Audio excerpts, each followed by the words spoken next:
1971 south Asia का एक ऐसा साल जहां सिर्फ जंग नहीं हो रही थी, एक नई हिस्ट्री लिखी जा रही थी। लेकिन बैटलफील्ड के पीछे शैडोज में एक और वॉर चल रही थी, साइलेंट, इनविजिबल, डेडली। ये कहानी है रॉ के कवर्ट ऑपरेशन की। ईस्ट पाकिस्तान में जुल्म अपने पीक पर था। ऑपरेशन सर्च लाइट के नाम पर हज़ारों लोग मरे गए, लाखों रेफ्यूजीज इंडिया के बॉर्डर पर आ गए। इंडिया के लिए ये सिर्फ ह्यूमैनिटेरियन क्राइसिस नहीं था, नेशनल सिक्योरिटी थ्रेट भी था। देश के सामने एक मुश्किल फैसला था। सिर्फ देखना मुमकिन नहीं था, तैयारी ज़रूरी थी और वक्त बहुत कम था। 1968 में बनी रिसर्च एंड एनालिसिस विंग यानी रॉ अब अपनी सबसे बड़ी टेस्ट के सामने थी।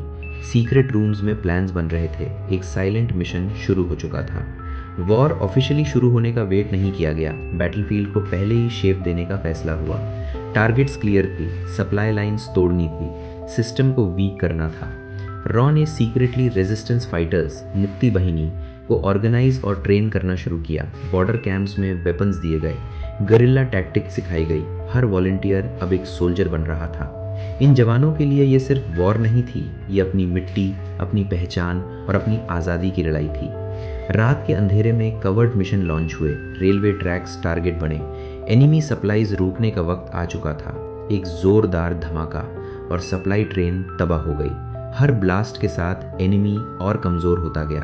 कम्युनिकेशन टावर्स साइलेंस हो गए, रेडियो लाइंस कट हो गई, ऑर्डर्स पहुंचना बंद हो गया, केओस फैलने लगा। एनिमी को समझ ही नहीं आ रहा था अटैक कहाँ से आ रहा है। हर तरफ प्रेशर था, हर तरफ कंफ्यूजन। सबसे डेंजरस मिशंस में से एक था पोर्ट्स पर स्ट्राइक। नेवल कमांडोज ने अंधेरे और पानी का सहारा लिया। टारगेट था एनिमी की लाइफ लाइन। फिर एक और धमाका, शिप्स जल उठे, सप्लाईज रुक गई। फियर हर तरफ स्प्रेड हो गया। दिसंबर 1971 ऑफिशियल वॉर शुरू हुआ, लेकिन बैटलफील्ड पहले ही बदल चुका था। एनिमी अंदर से वीक हो चुका था। इंडियन फोर्सेस ने तेजी से एडवांस किया, रेजिस्टेंस उनके अंदर ही चल रहा था। विक्ट्री अब दूर नहीं थी। 16 दिसंबर 1971 ढाका में सरेंडर साइन हुआ। सिर्फ 13 दिन की वॉर और एक नया देश पैदा हुआ, बांग्लादेश। ये सिर्फ मिलिट्री विक्ट्री नहीं थी, ये स्ट्रैटेजी, करेज और सैक्रिफाइस की जीत थी। लेकिन इस जीत के पीछे उन लोगों का नाम कम सुना गया जो हेडलाइंस में नहीं आए, जो शैडोज में लड़े और हिस्ट्री बदल दी। हिस्ट्री बुक्स टैंक्स और जनरल्स को याद रखती हैं, पर कई बार नेशंस की डेस्टिनी सीक्रेट रूम्स में डिसाइड होती है।